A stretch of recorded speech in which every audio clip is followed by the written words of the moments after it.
Joining me right now with his take is Kentucky Senator Rand Paul. He's the ranking member of the Senate Committee on Small Business and Entrepreneurship. He also sits on the Foreign Relations and Homeland Security Committees. Senator, good morning to you. Thanks very much for being here.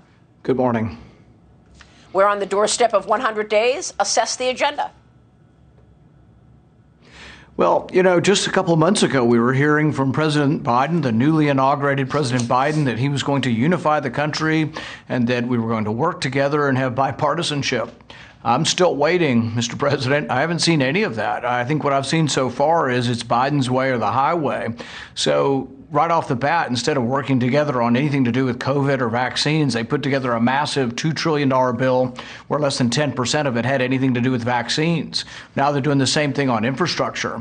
Apparently reparations are infrastructure. Apparently child care is infrastructure, health care.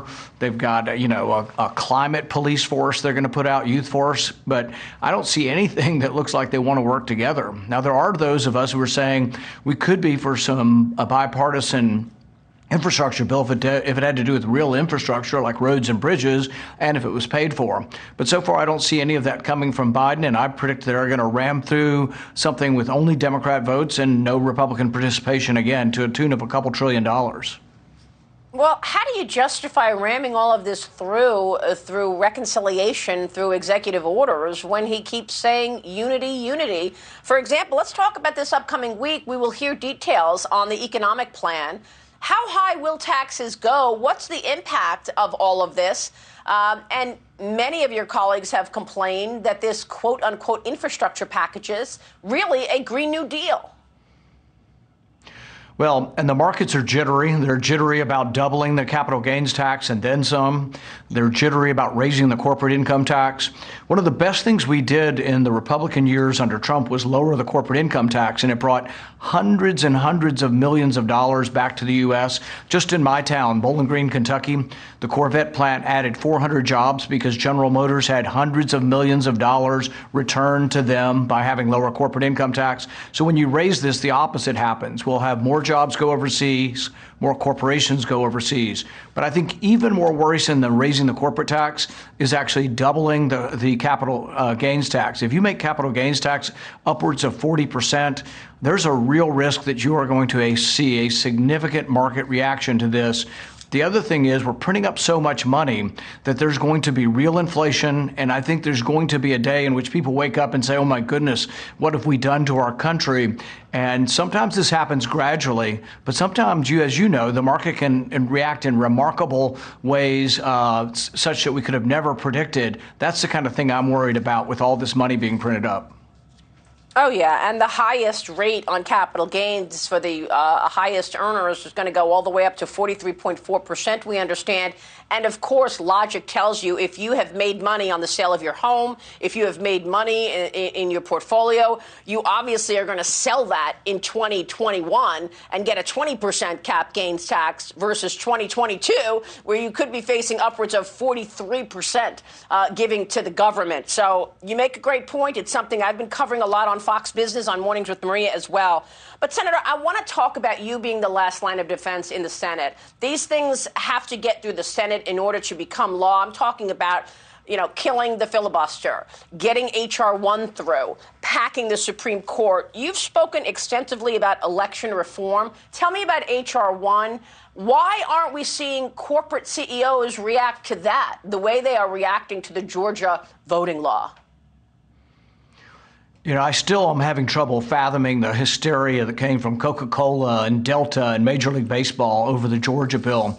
We passed virtually the same bill in Kentucky. It was signed by a Democrat governor, and it was lauded as actually expanding access because we expanded early voting the same way they did in Georgia.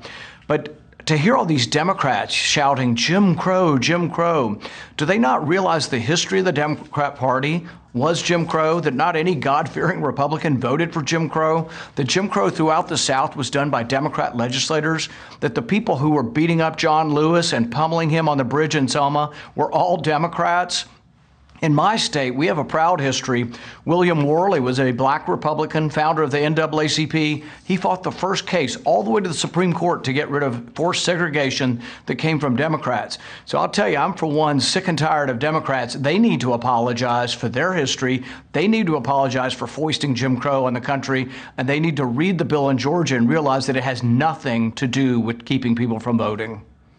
Well, words matter. Should Joe Biden apologize? He was among the first to come out and say these Jim Crow laws in Georgia. Well, he should apologize not only for mischaracterizing it, but lying about the bill.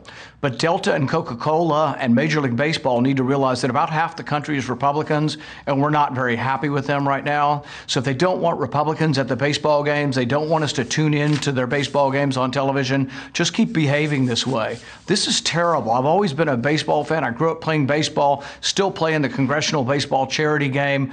But people like me who love baseball don't like being called a racist by Major League Baseball, don't like Delta and Coca-Cola calling us that, and we're going to object to it. We're going to push back, and if they continue in this direction, fine, maybe Republicans don't have to drink Coca-Cola anymore.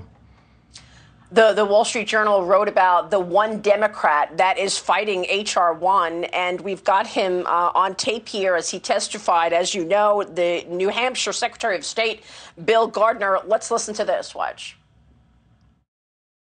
It's my understanding that you oppose H.R. 1 in the Senate equivalent. Is that correct? Yes. In 30 seconds or less, why? Well, first of all, we don't have any early voting in New Hampshire. And for all the studies that show that early voting actually helps turnout, I can show you plenty of academic studies that show the opposite. It would be a power grab when it came to New Hampshire voting. Is that fair to say? By the federal government? Yes.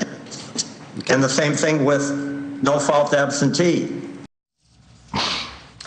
That was Bill Gardner there testifying. And let me just say that the Secretary of State of New Hampshire will be my special guest tomorrow morning on Mornings with Maria on Fox Business. I hope you will join me then to hear more from Bill Gardner. But your thoughts there, Senator, and I also want to get your take on what we're seeing in terms of the COVID response at this point. You know, this past week, President Biden had a climate summit. I thought it was really ironic that Xi Jinping was one of the featured speakers, since China is, of course, the world's biggest polluter. But look at this shot that we have of the virtual summit. This was a virtual summit led by the White House. The only one wearing a mask is Joe Biden. You've got leaders from across the world sitting there virtually, and he's got a mask on. What do you make of this? You know, I guess this means that Dr. Fauci has now determined that you can get COVID, you can catch it through your webcam. That's the only thing I can conclude. But really, it's silly. And this type of theater really is distracting to people who need to go out and get the vaccine. We have a lot of people, particularly those over age 40 and those who are overweight, who all need to get the vaccine. And that all of the vaccines, the risks of the vaccines are less than the risks of the disease, particularly if you're over 40 and overweight. But when Biden goes on the computer screen to a Zoom call and wears a mask, he's making a mockery of the science. And this is dissuading people who are skeptical anyway. So if you want to convince people who are skeptical that the vaccine works, show them that we have protection after we've been vaccinated. Show them after we've had the disease naturally that we have protection, and don't be excoriating people to keep wearing masks after they already have immunity. Let people live again. But by doing this sort of fake science and wearing a mask while you're on a Zoom call, it shows great ignorance of science, but it also tells the people that you're really being dishonest with them, and they tend not to believe the other things that you will tell them. Yeah. By the way, in that shot, I think it's really also interesting to point out that President Biden is the only leader without a flag behind him. Everybody has their flag. We don't have the American flag behind Joe Biden, interestingly. Real quick before you go, Senator Josh Hawley and Mike Braun introducing a bill that would force the administration to declassify the intelligence related to the origin of COVID. I mean, COVID-19 has killed millions across the world, more than 500,000 here in the United States. And every opportunity that President Biden has had in terms of speaking with Xi Jinping, the subject never comes up. Can you explain this? Why he has a private phone call with Xi Jinping and he never asks him why the Chinese Communist Party hid this to the world, cornered us in terms of the PPE, and of course allowed this virus to escape its borders? Not a word from anybody on the origins of COVID. I thought this was the priority. There's a huge ethical question about the origins of the virus. The ethical question is, should we be doing gain of function? Should we be upgrading animal viruses in the lab to make them more susceptible to humans? I can't tell you for certain that this escaped the lab. I think it's a reasonable question to ask. But what you have to ask Dr. Fauci is, why did he, in overseeing these labs, allow gain of function? Why is he allowing labs to get government money to upgrade animal viruses so they can infect humans? We got worried about this 2 or 3 years ago. We closed down about half of them, but then Dr. Fauci and his committees opened them back up. We need to ask him, why are we doing this in China, but are we doing this in the U.S.? Are we giving viruses the ability to invade the human species and then potentially letting them out of the lab? I know we don't want them out, so it might be inadvertent in China or here, but I think we should be discussing the danger of increasing the potency of a virus and allowing it to escape animals and humans because we doctored the virus. Maybe we shouldn't be doing that. Yeah, I'd love to get your medical expertise. And I also am very interested in your bill to ensure that the federal government stops spying on regular Americans. That's a subject for another time. Senator, it's good to see you this morning. Thanks very much, sir. Thank you.